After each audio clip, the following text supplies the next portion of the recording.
Hey guys, welcome back to Daily Kaylee and 13 Days of Halloween. I hope you've enjoyed the previous episodes because today is my favorite fucking episode to date.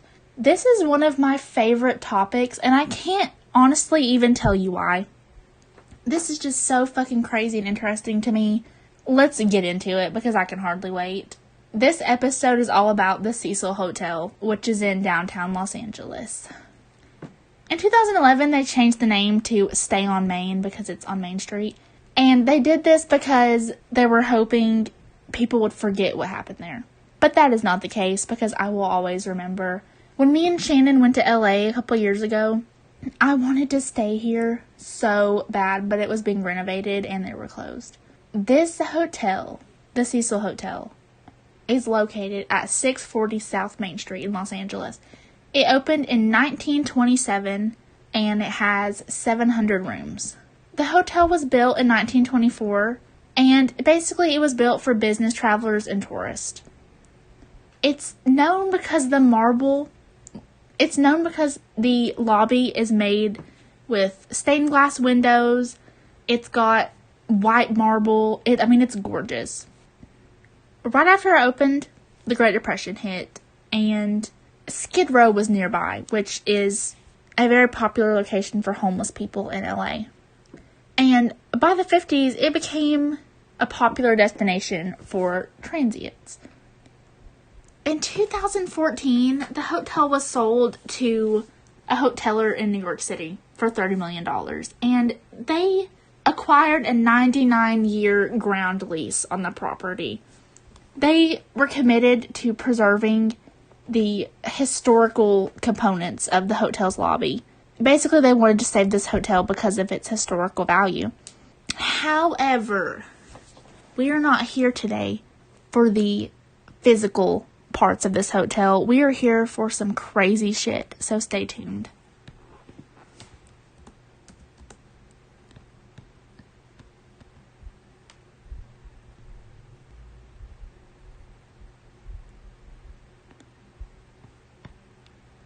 Okay, people, I literally wrote an essay on this paper my senior year of high school because I'm so fucking interested in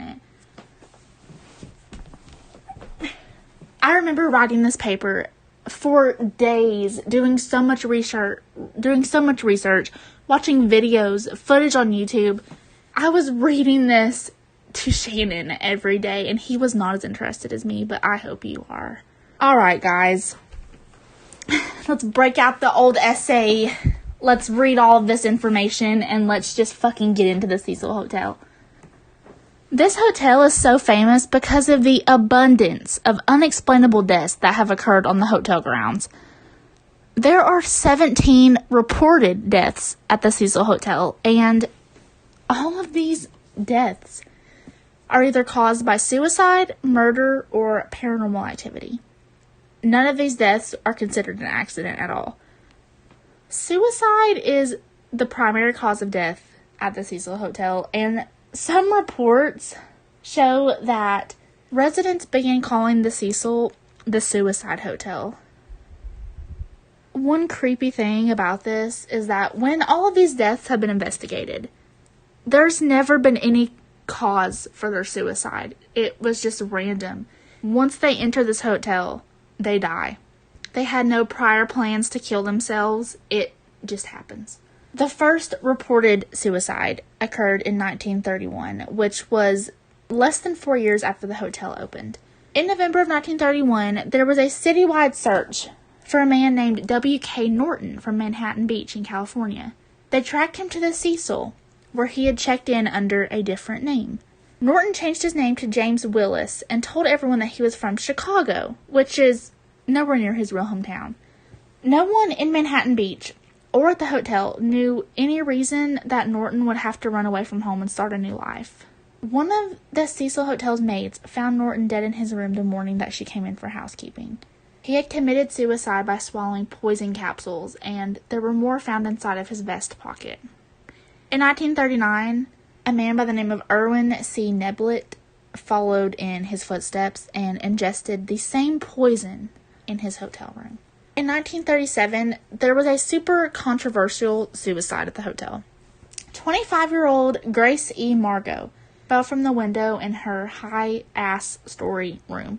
She had telephone wires wrapped around her body that had ripped from the wall during her fall. The police had no idea if she purposely wrapped these wires around her body and then jumped, or if someone entered her room and pushed her while she was on the phone, and that this got her tangled in the wires while she was struggling. The only witness in the room was her roommate, W. M. Madison, who was sleeping at the time.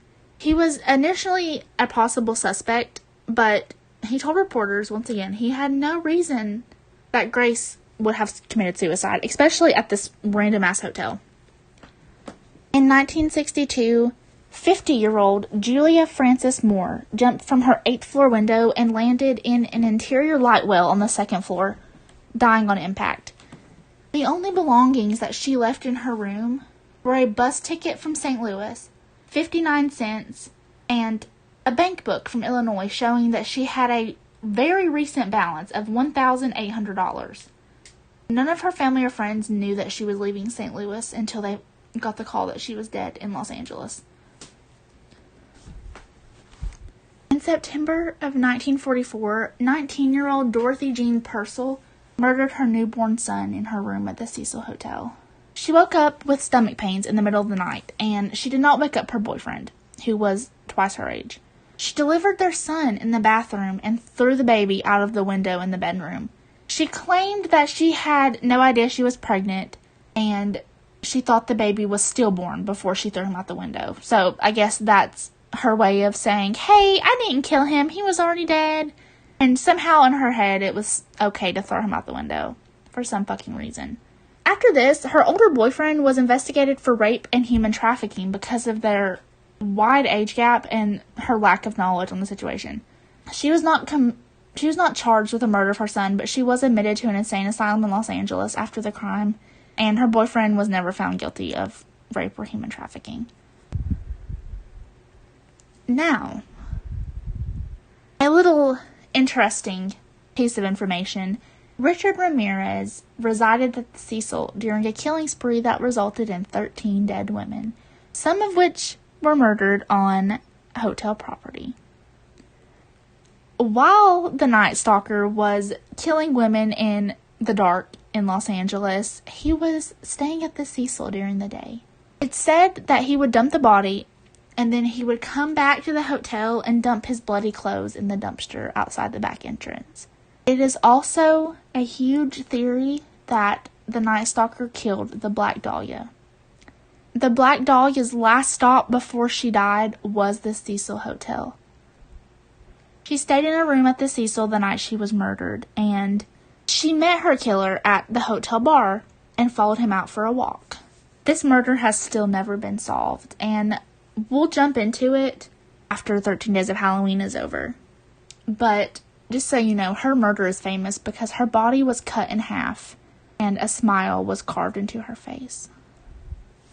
There's an Austrian serial killer by the name of Jack Unterweger. I hope I'm saying that correctly. His first crimes began while he was staying at the Cecil. He was staying at the Cecil because he was reporting on Richard Ramirez's crimes. He was working alongside the police to follow his past, and he actually stayed in the same room that Richard had stayed in at the hotel. During his stay at the Cecil, Jack murdered 3 women inside of his hotel room. He beat and sexually assaulted before he murdered 3 Los Angeles prostitutes by strangling them with their bras, and police theorized that it was the work of a Richard Ramirez copycat killer. He was literally there to report on Richard and follow his past, and then he used that information to follow in his footsteps. The creepiest death at the Cecil is one that I know you've all heard of. I know you've all seen the video footage that has circled the internet over the years. Elisa Lam in 2013. There is a viral video that's been going around of her last moments where she was acting super weird in a hotel elevator. Elisa was 21 and she was from Canada, traveling the West Coast on a college break, and she stopped at the Cecil Hotel to stay for 4 nights. On her last night at the hotel, She stopped at a nearby bookstore to purchase gifts to take home to her family and friends. When investigated by the police, the cashier of the bookstore described Elisa as a light-hearted, bubbly girl. After arriving back at the hotel, when Elisa got into the elevator, she was never seen again. No one in Canada or Los Angeles spoke to her after this. No one heard from her ever again, and no residents or staff members of the Cecil Hotel ever recall seeing her in the hallways. 3 weeks later, she was found in the water tanks on the hotel roof. And once again, they still have no idea what happened. The Cecil shut down for a little bit after this case was made public because of all the controversy. Because of this case, there is a huge belief in paranormal activity at this hotel. The video is from a security camera in the elevator and in the hallway. There's no sound, but I want you to look it up. You can pause this and look it up and then come back, because I'm about to describe to you what happens, and I want you to see it for yourself. In the video, she's seen hiding in the front right corner of the elevator, and the doors are open. It's like she's hiding from someone walking by so someone won't see her. 40 seconds into the video, she looks out again, and she stares down the hall to the right for 10 seconds. And that is when she gets really strange. She starts acting super fucking weird. She looks scared and confused, and like she's trying to hide from someone in the elevator. Someone that you never see on the camera. After she gets out of the elevator, there is no more footage of her in the hotel. Ever. For 3 weeks until she's found in the water tank. The whole country was fascinated by her death because it was unexplainable. There was no possible explanation for it. And that is why so many people believe it's the work of paranormal activity. There's also been tons of reports that at the Cecil, the hallways are extremely dimly lit throughout the day. There's no cell phone service in the hotel. The staff doesn't answer any questions about the murders or the suicides. The hotel in itself is so eerie and creepy. And it was described by a media host that the feeling that the hotel gives you is the same feeling you get when someone is looking over your shoulder in the dark. It's almost been 100 years that the hotel has been opened. And they can change the name all they want, but they will never be able to change that feeling.